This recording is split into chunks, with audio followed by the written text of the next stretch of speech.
Este año ha sido muy complicado, inédito.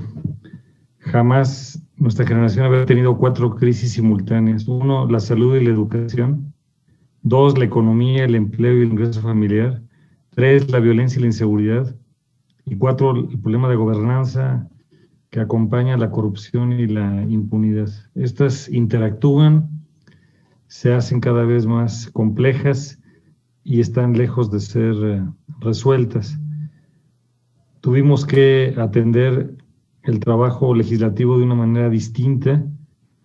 Prácticamente el último día del Pleno fue el jueves 19 de marzo, para cerrar el periodo el 30 de abril. Por fortuna, la Cámara de Diputados se adelantó y lo tiene mejor resuelto que el Senado para tener el trabajo de manera semipresencial. Inauguramos esto el 4 de noviembre por primera ocasión, lo reglamentamos, tenemos los dispositivos necesarios para pasar lista y para votar y seguir la discusión en cualquier lugar del planeta con plataforma electrónica, y el 4 de noviembre fue precisamente el primer día en que se empezó a utilizar. Hay una excepción que es para las decisiones de mayoría calificada, como son las votaciones de una reforma constitucional y eventualmente algunos nombramientos que requieren este nivel de numeralia para votar. Habíamos propuesto nosotros que también se incluyesen otros temas, como por ejemplo el presupuesto. No fue así y esto ya es historia. Entonces ya está cerrado el periodo, se está anticipando que la permanente va a sesionar el jueves 7 en San Lázaro, semipresencial, y de ahí en adelante el 13 sí va a ser presencial, miércoles, como señala la costumbre, una vez a la semana, y se va a convocar a periodo extraordinario para el viernes 15 de enero. Los temas se están construyendo y, como sabemos, empezamos el periodo el lunes 1 de febrero y termina el viernes 30 de abril, con una circunstancia inédita, y es que el caso de las personas que eventualmente puedan postular la posible reelección consecutiva, que anteriormente no se permitía y que por una reforma que aprobamos en el 2014, estuve en esa legislatura en el Senado de la República, las campañas empiezan el domingo 4 de abril para terminar el miércoles 2 de junio, y la jornada electoral, como sabemos, el primer domingo de junio, que es el 6 de junio. ¿Qué se podría destacar de algunos aspectos de este año en curso? Primero, ya el Parlamento abierto está instalado con un método de trabajo. Hay que darle diligencia y eficacia porque en ocasiones se oye pero no se escucha. Segundo, nos tocó el año pasado ocupar exitosamente la mesa directiva. Laura Rojas, en nuestra opinión, hizo un trabajo como debe ser, imparcial, institucional, apegado a legalidad y en la fortaleza de la propia institución para representar a todas las expresiones políticas, y ahora en ese lapso que le tocó a ella, antes del último día de agosto, se tuvieron que tomar decisiones muy importantes, tanto en la comisión permanente como en el cierre del periodo al 30 de abril.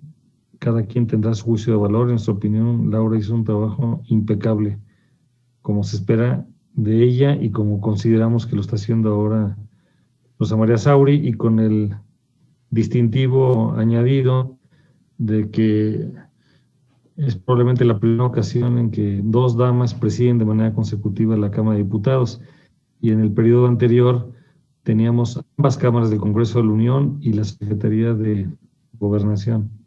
Nos ha correspondido encabezar y hemos estado atentos a esto. Nosotros creemos que las comisiones no son de un partido, son la célula básica del Congreso mexicano, y sí hay una distribución para las presidencias, pero no son presidencias del PAN, son presidencias de una Cámara y como tal deben de ser institucionales.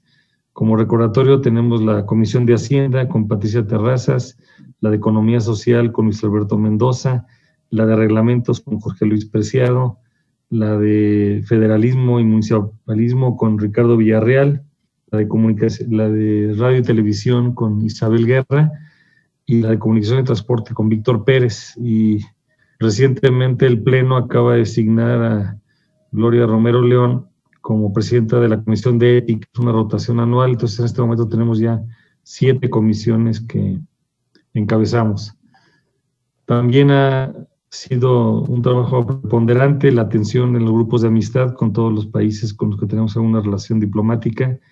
Y aunque gran parte de la política exterior se establece entre el Ejecutivo y el Senado de la República, también es importante avanzar en todo esto. Y el propio perfil de Laura Rojas, que presidió la Comisión de Organismos Internacionales en el Senado de la República, en las legislaturas anteriores, le dio una dimensión muy importante para lo que es el tema de la diplomacia parlamentaria.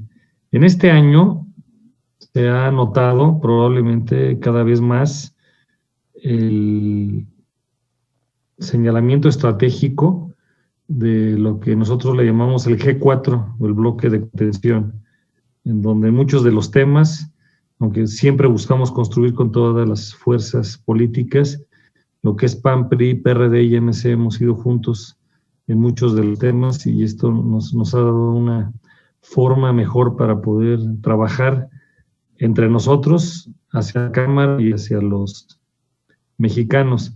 Hemos tenido diferentes acciones concertadas, en ocasiones tenemos pequeñas diferencias, pero hemos logrado varias cosas: diferir debates, cancelar la presentación de iniciativas, romper el quórum, que ha provocado la ira de algunas personas, pero que son prácticas parlamentarias, sobre todo cuando la mayoría entra en soberbia y en sin razón y no quiere entender, aunque estamos todos obligados a la humildad y a la prudencia, que quien tiene mayoría no solamente debe de ejercerla bien, sino debe hacer un esfuerzo para ir al encuentro de todos los demás. Hemos logrado algunos cambios en la legislación para combatir la violencia infantil, la agresión contra las mujeres, la no prescripción, por ejemplo, en temas sensibles como la pederastia, la licencia laboral para 6 semanas para madres que reciben en adopción a sus infantes y que no solamente tuvieron el nacimiento biológico, la licencia para padres de familia en 5 días posteriores al nacimiento o en los casos de adopción, para darle un sentido más integrador al concepto de la familia. Hemos agilizado trámites en propuestas nuestras en embajadas y consulados, por ejemplo, para la obtención de actas de nacimiento, todo lo que es la función registral. Particularmente en el caso mexicano es de destacarse que somos el país que tiene la mayor cantidad de consulados en otro país, como es el caso de la Unión Americana, 50 consulados, nadie más lo tiene. La embajada lleva la representación política, diplomática, y los consulados tienen 3 funciones: 1, la registral, como registro civil; 2, la promoción de los intereses mexicanos, como son los temas de economía, de cultura, ciencia, tecnología, innovación; y 3, la defensa de los mexicanos en el exterior. Son las 3 funciones que hacen nuestros consulados, y quiero hacer un público reconocimiento a su tarea. La parte registral funciona cada vez mejor, y como nos dimos cuenta esta semana, se cerró el ciclo con una minuta proveniente del Senado para los mexicanos por nacimiento, porque tenemos una cantidad importante de mexicanos en Estados Unidos y en otros países del mundo donde no se reconocía el tema de la nacionalidad. En la doctrina internacional hay 2 corrientes: el jus solis, el suelo, y el jus sanguinis, que es la sangre, pero hay países que ya no están reconociendo el jus sanguinis de manera indeterminada, y el jus solis ya no se aplica en algunos lugares, sobre todo en la Unión Europea. Por ejemplo, si un mexicano nace en España, o en Francia, o en Alemania, no se le reconoce la nacionalidad por ese hecho, y México sí asume estas consideraciones. También propusimos reformas al Código Penal en temas que tienen que ver con la corrupción. Hemos hecho una férrea defensa de temas como las estancias infantiles, la permanencia de los 109 fideicomisos, que ha sido una estupidez extrema. No han presentado un solo caso de corrupción hasta este momento y los hemos retado. Y si se presentan, habrá que procesarlos. Pero es un capricho por un problema de caja y una ineptitud no reconocida. El manejo presupuestal de salud ha sido un desastre, lo hemos venido denunciando. No solamente tenemos menos dinero para salud, no saben ejercerlo, o lo ejercen mal y bajó el gasto de infraestructura, todo el desabasto de medicinas, los niños con cáncer, etcétera. Y dejamos por ahora algunos temas, como es el caso del Banco de México, el caso de la marihuana. En fin, la lista es bastante larga y el Congreso está entrando a una etapa muy, muy importante donde cada vez tiene más visibilidad. Nosotros tenemos que ser muy humildes, autocríticos, sensibles, incluyentes y reconocer que la sociedad lo que quiere son soluciones, y con mucho pesar vemos un ejecutivo hegemónico, inepto, insensible y que no ayuda para una colaboración de manera activa. Lamentamos mucho la falta de diálogo con el presidente de la República. Desde que él empezó su mandato el 1 de diciembre del 2018, nos hemos reunido con él en una sola ocasión. El día 6 de febrero fue un desayuno muy agradable, muy cordial, pero lamentablemente de esto no se derivaron actividades concretas de carácter estratégico. Sí debo reconocer que con la Secretaría de Gobernación llevamos una relación cordial. Hemos estado en todas las comparecencias, creemos que es importante que se desahoguen. Faltan muchas de la glosa que no nos alcanzó el tiempo, el canciller no ha comparecido. En fin, solamente por mencionar algunas de estas tareas pendientes, y pues cada vez más estamos, como se señala en la literatura, en la caquistocracia, que es la pesimización optimizada, el gobierno de los ineptos y el gobierno disfuncional que no entrega resultados. Como segundo grupo legislativo, tenemos que afinar la puntería, trabajar cada vez más, y en lo que coincidimos con el gobierno lo acompañamos, y en lo que no estamos generando alternativas. Ese es el comentario para comentar un intento de balance de algunos aspectos, aparte de agradecerles su trabajo ético y oportuno. Estoy a sus órdenes, con mucho gusto. Respuestas específicas. A este momento, 58 de los compañeros han manifestado interés de postular una posible reelección. 58 a 77. Habrá que ver los procesos del partido y los calendarios. La segunda pregunta, mi posición a este momento es postular reelección por el 4º distrito en Guanajuato. Pienso reelegirme y lo que venga. Esa es mi convicción en este momento.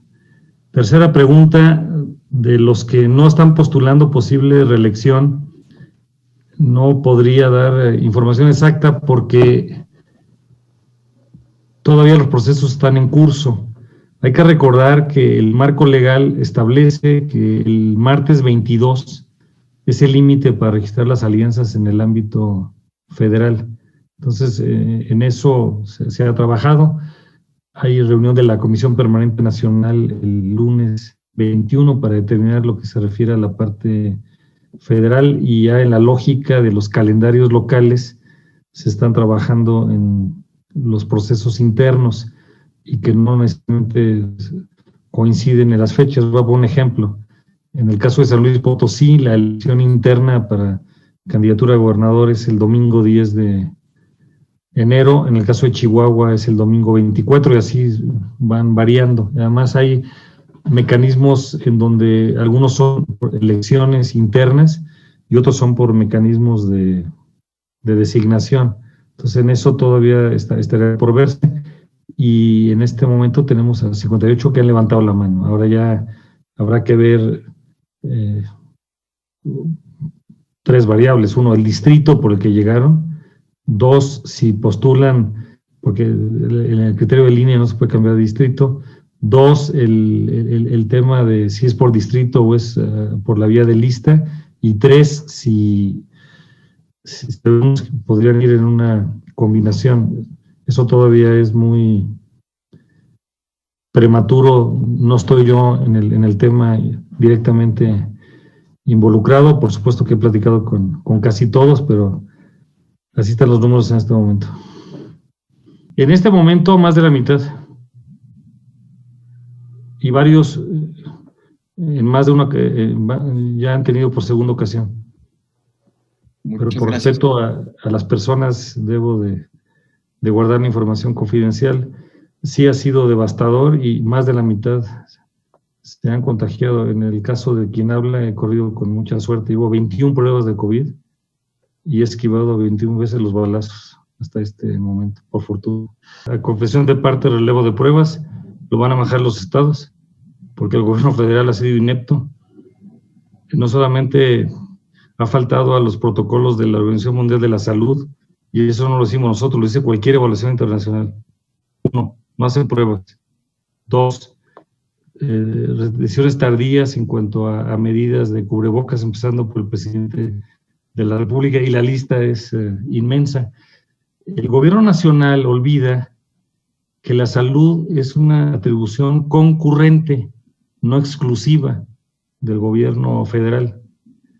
Basta solamente con ver el artículo 124 de la Constitución, y con toda precisión señala que el honor reservado a la Federación va a los estados, y hay que ver el resto de la Carta Magna para ver que son concurrentes.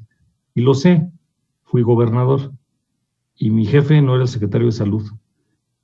El secretario de Salud, o el subsecretario, este muchacho, no es el jefe de los secretarios de salud de los estados, ni mucho menos de los gobernadores. Claro que se va a poner ahí un forcejeo por COFEPRIS y por circunstancias determinadas. ¿Y nosotros en qué coincidimos? Primero, que la vacuna debe aplicarse de manera universal y de manera gratuita. 2, que no debe tener criterios de sesgos de partido, ni de ideología, ni de condicionamiento alguno. 3, que debe haber el máximo de transparencia, y evidentemente que el gobierno federal solo no lo puede hacer, no solamente por su ineptitud, sino porque no le da su estructura para poder atender los 2.457 municipios del país, y se van a tener que hacer alianzas con los municipios, los gobiernos de los estados y eventualmente con todo el propio sector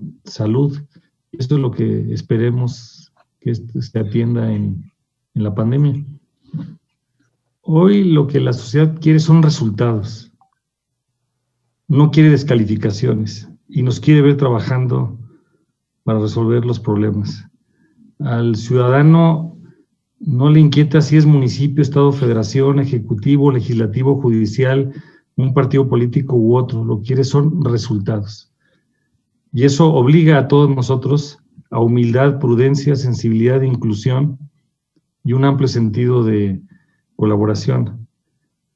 El presidente de la República lamentablemente llegó con el virus del odio y la soberbia. Y el tamaño de su soberbia es el tamaño del odio con el que despliega y descalifica a los mexicanos, y eso no es el México que queremos.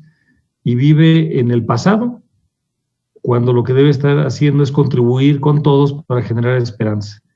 El pasado es un punto de referencia, no un lugar de residencia, y es lo que nuestro presidente tiene.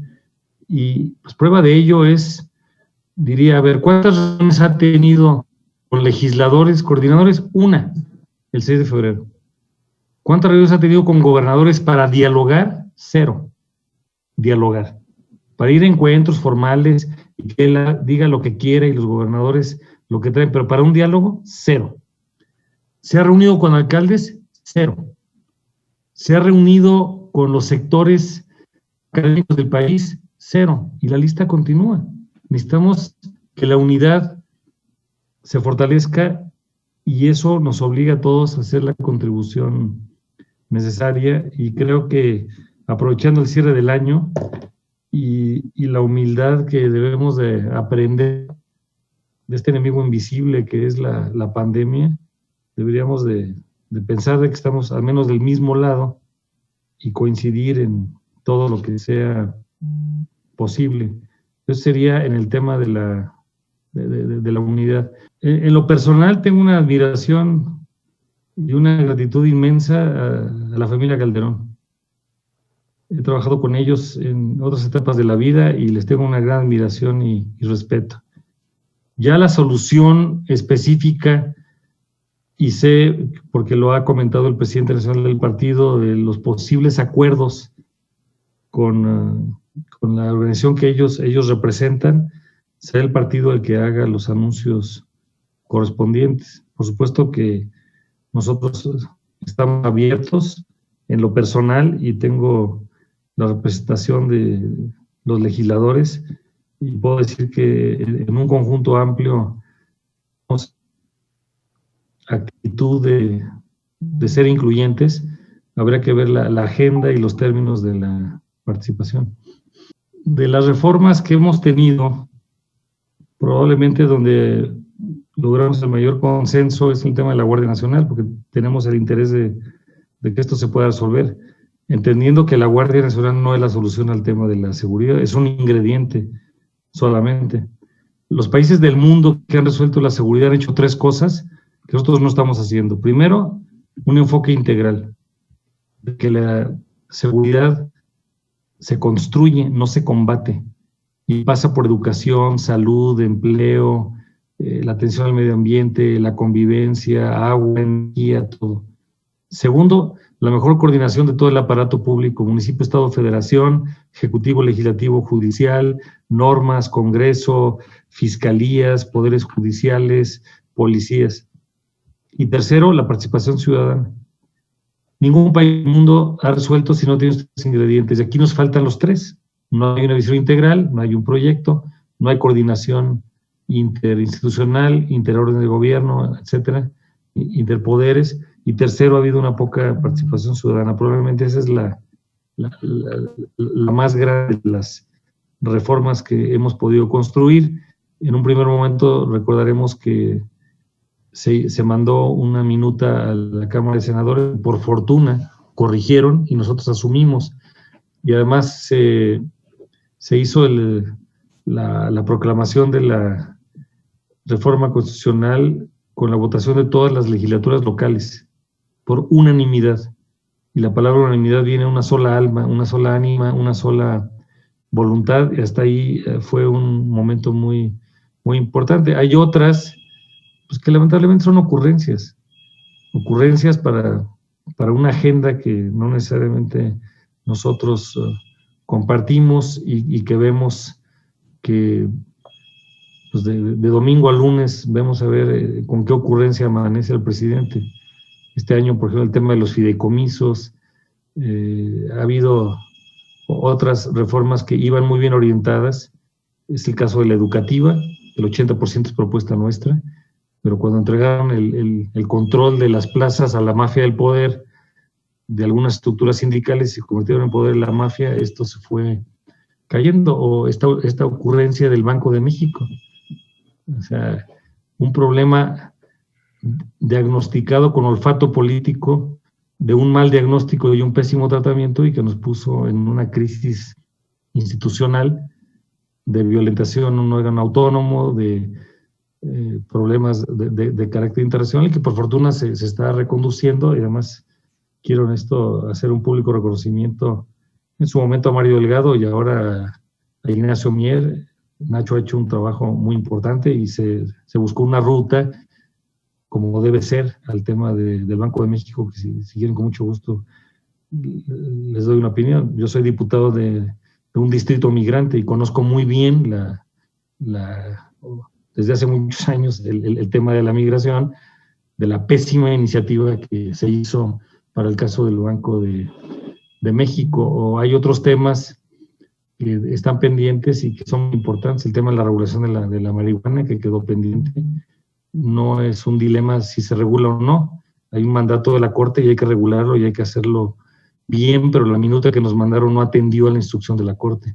No resuelve el tema de salud pública, no resuelve el tema de la economía y no resuelve el tema de la seguridad tampoco. Entonces, es un proceso de aproximaciones donde todavía tenemos mucho por construir. Ojalá que el cierre del año y la fragilidad que tenemos, porque a las personas se les conoce en los momentos de mayor grandeza y mayor fragilidad, nos dé la posibilidad de tener una agenda estratégica de aquí al cierre de lo que resta, el 15 de enero, un periodo extraordinario, de febrero a abril, para avanzar en muchas cosas. Por ejemplo, a mí me dejó muy frustrado porque propusimos nosotros hacer una ley general de educación superior desde hace 4 años y medio, ya está dictaminada, pero un partido político se opuso y la mayoría lo acompañó e incumplimos el mandato constitucional, la ley más consultada que se ha diseñado en esta legislatura. No tiene un gramo de partido ni ideología y se ha buscado ser sumamente incluyente. Y en esta ley, por ejemplo, la firmamos 8 partidos políticos de 2 cámaras, todos somos coiniciantes, excepto un partido de San Lázaro que no quiso acompañar la iniciativa. Lo mismo propusimos la Ley General de Ciencia, Tecnología e Innovación. Es algo que deseo se pueda hacer. Nosotros estamos preparados, ya tenemos prácticamente un borrador, estamos esperando que el Ejecutivo envíe la suya para contraste, y tenemos 2 propuestas de sociedad de manera informal, una de un organismo llamado Red Prociencia, muy serio, y otra de la red de consejos estatales que está interactuando también, al igual que la primera organización, la segunda también con nosotros. Como gobernador me tocó, como rector, me tocó la propuesta de la creación del Consejo Estatal de Ciencia y Tecnología de Guanajuato. Como gobernador me tocó estar en la fundación de la red de consejos estatales. En fin, hay temas como estos, como el caso de educación superior y el de ciencia y tecnología, que nos unen y que por fortuna no tienen tentaciones ni de poder, ni de partido, ni ideología, y que ojalá puedan salir adelante. ¿Qué deseo para este año? Que logremos paz interior en el alma y en el corazón de cada uno de nosotros. Tenemos muy graves de salud física, de salud mental, de salud emocional. Ha sido un año terrible. En lo personal perdí un hijo, ha sido un dolor que no se va. La salud espiritual, en el respeto de las diversidades que nos debemos entre todos nosotros, y ojalá que entendamos que es un momento de muchas sombras y de pocas luces, y que nos toca a todos hacer nuestra aportación. Perfecto. Diputado, ¿y para el país? ¿Qué desea para el país el próximo año? A mí me gustaría, por ejemplo, que el presidente se viera al espejo hacia adelante y no hacia atrás, y que tuviera una colaboración republicana, y lo hemos dicho y lo vuelvo a decir. Primero, que se reúna con el Congreso, no se reúne con él, con los representantes y los legisladores. 2, que se reúna con los gobernadores. 3, que se reúna con los ayuntamientos. 4, que se reúna con los sectores de la sociedad, que construyamos entre todos nosotros. Segundo, que aunque ya está en proceso el tema electoral, hagamos lo necesario para que no contamine estas deliberaciones republicanas que son muy importantes para construir. 3, que podamos tener un gobierno que huya de la simulación y que enfrente de manera seria las 4 crisis que tenemos: la de salud y educación, la de economía, empleo e ingreso familiar, la de la inseguridad y la de la gobernanza y la corrupción. Eso es lo que deseo, tanto en el plano nacional como en el plano local, y que esto nos ayude a todos nosotros. El partido fue el que propuso la figura del SAR. Hemos intentado varias modalidades. Una es que hay una evaluación externa al caso mexicano, ya sea por la Organización Mundial de la Salud o por especialistas de la Organización Panamericana de la Salud, o la OCDE, o algún panel de especialistas que pueda hacer esto, y el gobierno no escucha. La figura del SAR es una forma de expresión, pues, para poner a una persona seria, más allá de los atributos académicos de Hugo López-Gatell, pues ya lamentablemente no tiene credibilidad, porque habla, y no voy a hacer el ejercicio, pero voy a hacer el ejercicio imaginario. Si yo les preguntara, de los que estamos aquí, ¿quiénes le creen al doctor López-Gatell? Creo que nadie levantaría la mano. Y me sorprendería si alguien levanta la mano. Y eso basta para modificar, porque hay un problema: un secretario de salud ausente, un subsecretario hegemónico, errático, y ya no empiezo a calificar más la serie de desaciertos que ha venido teniendo en el camino. Y entonces necesita un interlocutor serio.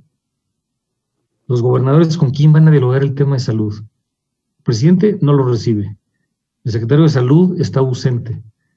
Este muchacho Hugo López-Gatell pontifica. Entonces lo que necesitamos es una figura que realmente pueda articular todo esto. En este sentido, por ejemplo, nosotros contamos con la fortuna de tener a un legislador extraordinario, que es el doctor Héctor Jaime Ramírez Barba, que es por mucho el estudiante más aventajado del tema de salud en todo el país, en el Congreso mexicano. Tiene 4 papeles que ha hecho en una sola persona que nadie más la tiene. 1, tiene una experiencia clínica exitosa. 2, ha estado haciendo trabajo de investigación y ha sido miembro del Sistema Nacional de Investigadores. 3, ha sido legislador varias veces en las comisiones de salud, y por mucho el más conocedor. Y 4, ha sido secretario de salud estatal 2 veces. No hay otro mexicano que tenga esas características. Y él lo que ha venido construyendo con otros secretarios de salud y con otros legisladores, y ustedes lo pueden utilizar como interlocutor, y ha estudiado mucho el tema, porque es muy diligente. Por ejemplo, antier, que fue la última vez que lo vi en lo personal, le pregunté cuántos artículos tenía en su repositorio.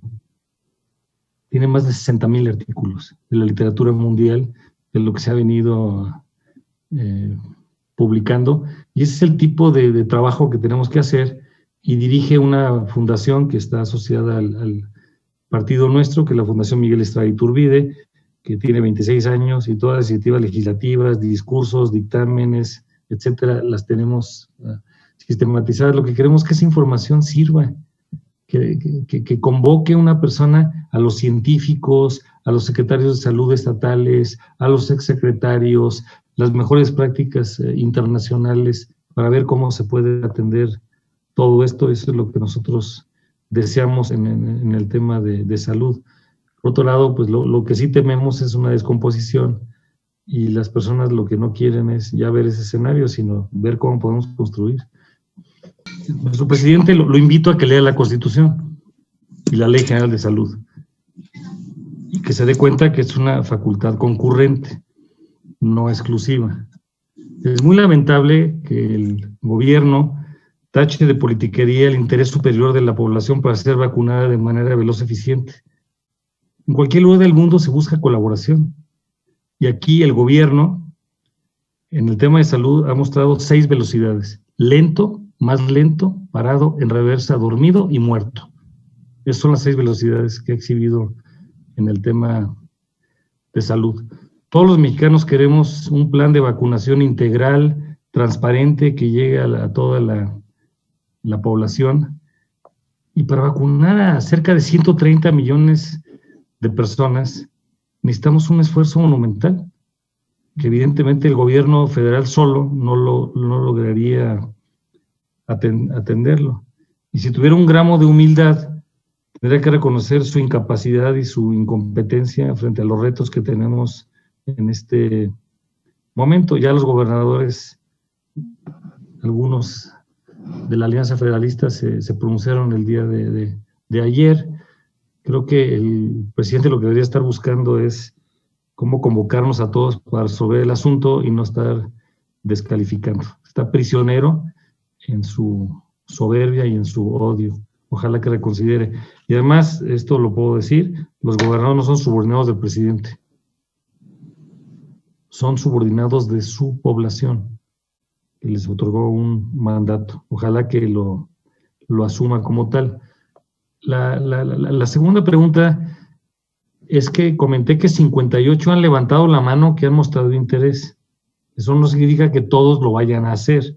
Es un proceso que se está construyendo y pasa por las alianzas con los demás partidos, los propios procesos internos y situaciones que se van a ir evaluando en el camino, porque todavía resta un tiempo importante en los plazos del tema electoral.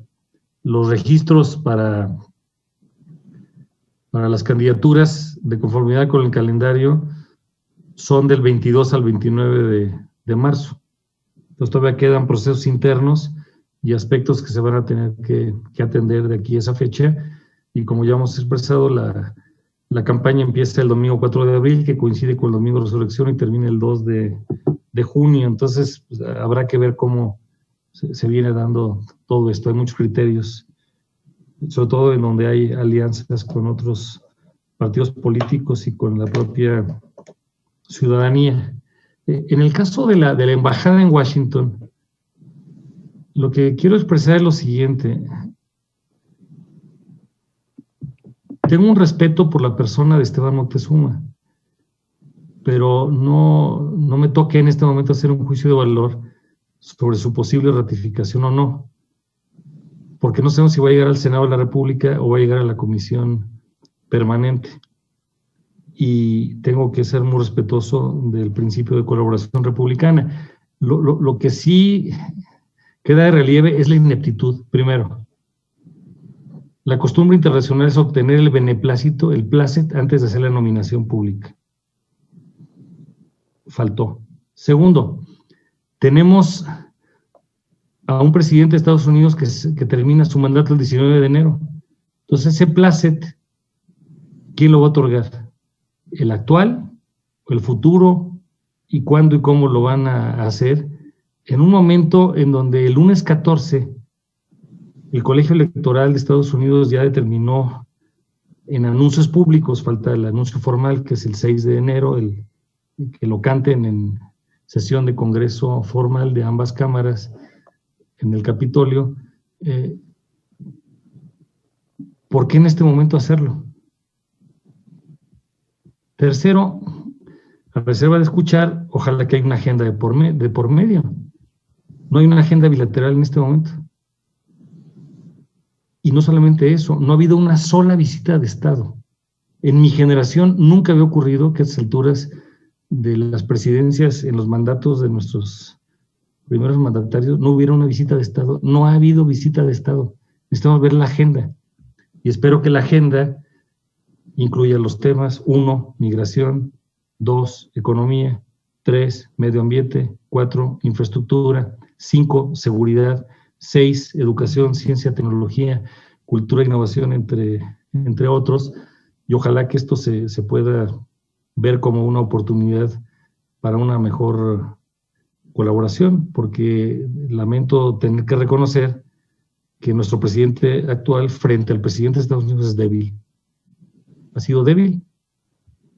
Y entonces lo que necesitamos es recuperar la dignidad nacional, tener la agenda y revisar muchos de los temas de la posible colaboración. Esto es desde el ángulo de la designación del posible canciller.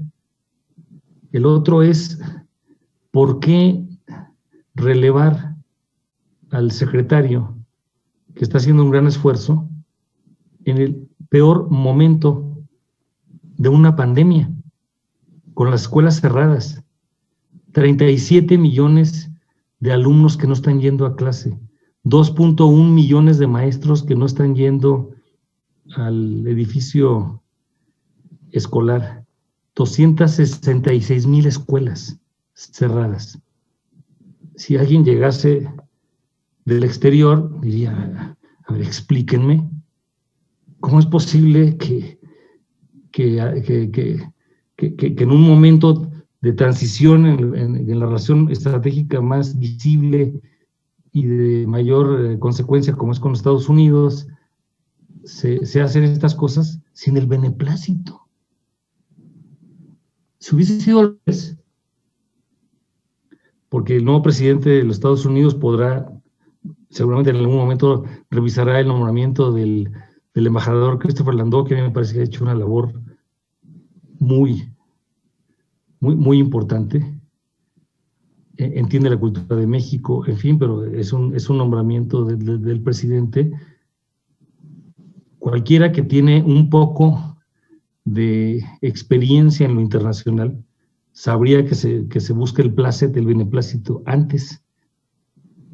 Si llegara el presidente Biden y nos enteramos de que van a nominar a X persona al Senado de Estados Unidos sin haber tenido el placer, aquí haríamos un escándalo. Eso no se hace.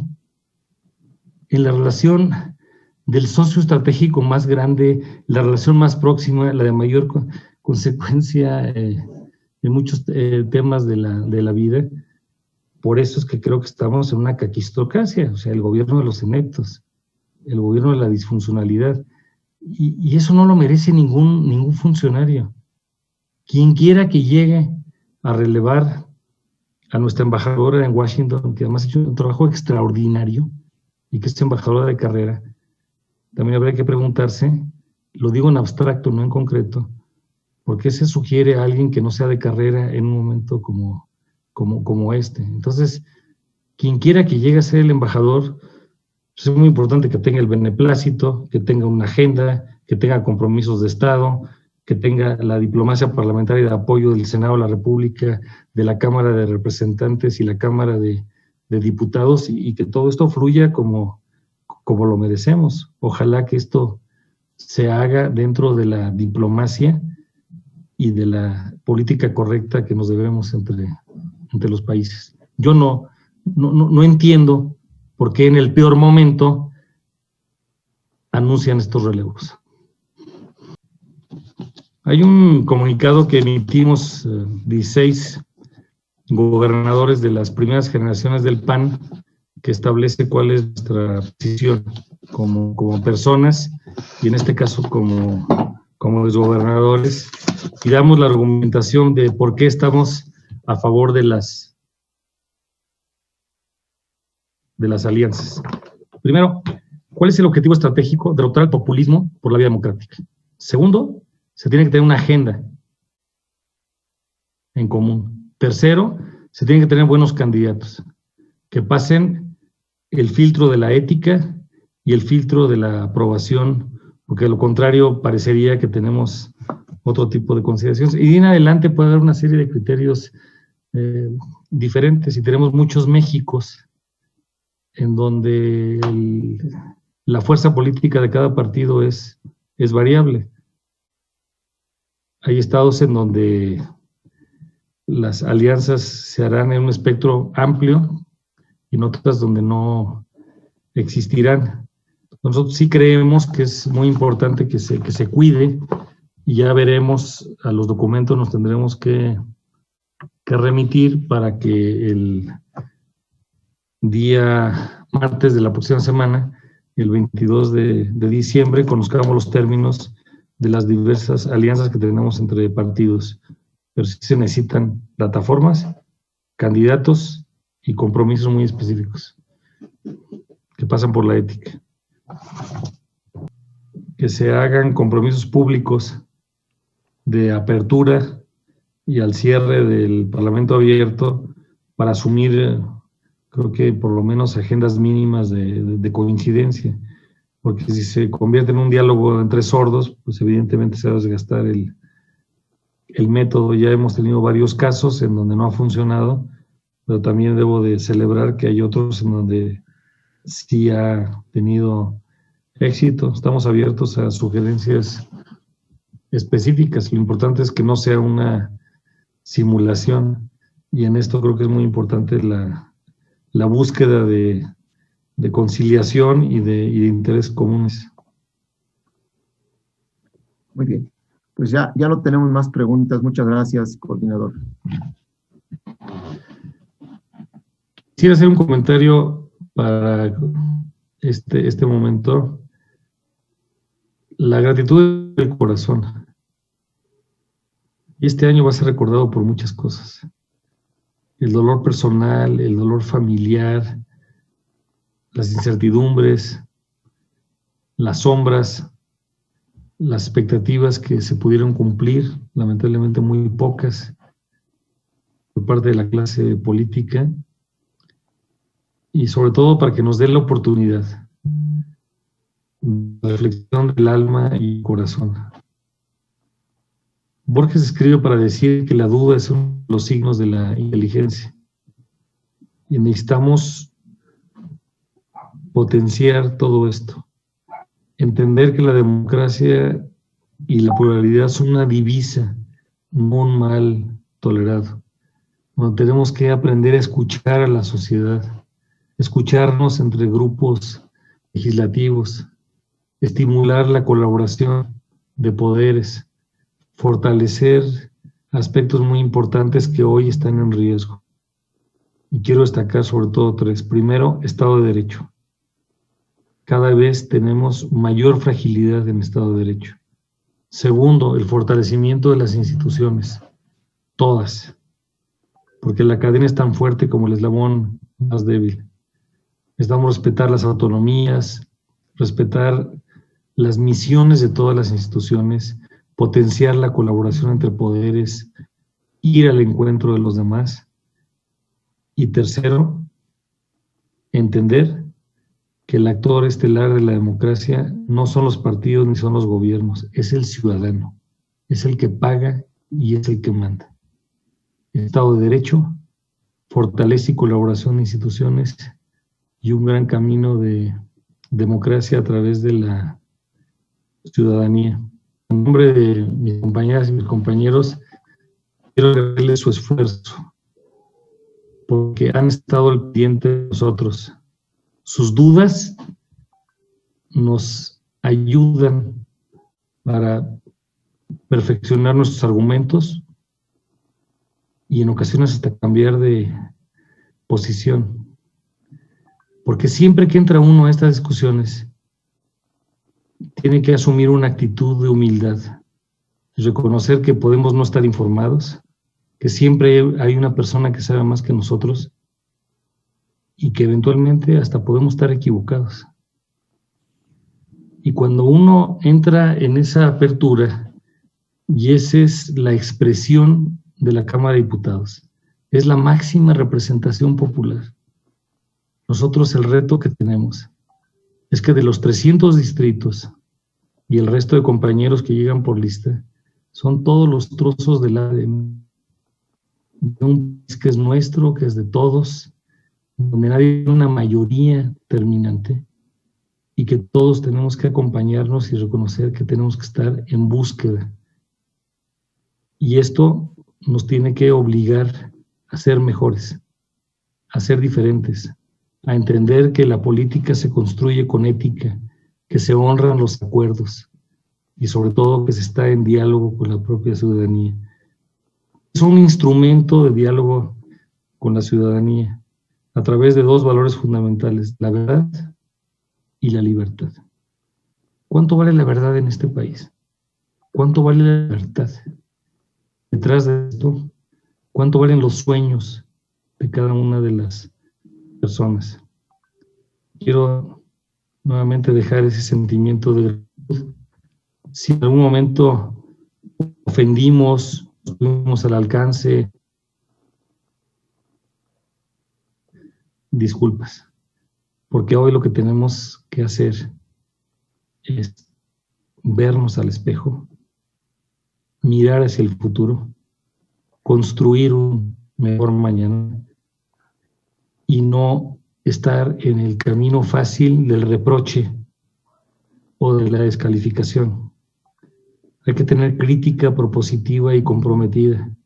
Cuando hay madurez al gobierno en turno, cuando no lo encabeza uno, se le ofrecen alternativas. Cuando decidimos ir juntos, caminamos. Cuando no lo aceptan, pues cada quien camina por su parte. Pero ese es el México que tenemos hoy. Y los que llevamos a México en la piel, tenemos que reconocerlo como tal. Ojalá que esta temporada nos dé esa serenidad, paz interior, y aunque es muy difícil convivir, porque no podremos mirarnos y abrazarnos en el ámbito de la familia y en el ámbito del trabajo, sí tenemos que hacer muchos ajustes.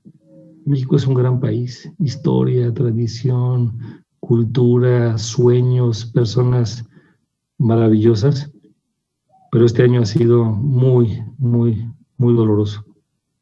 Pablo Neruda decía que podrán cortar todas las flores, pero no detendrán la primavera. Esta noche oscura pasará, nos toca a todos nosotros. Yo les agradezco mucho su colaboración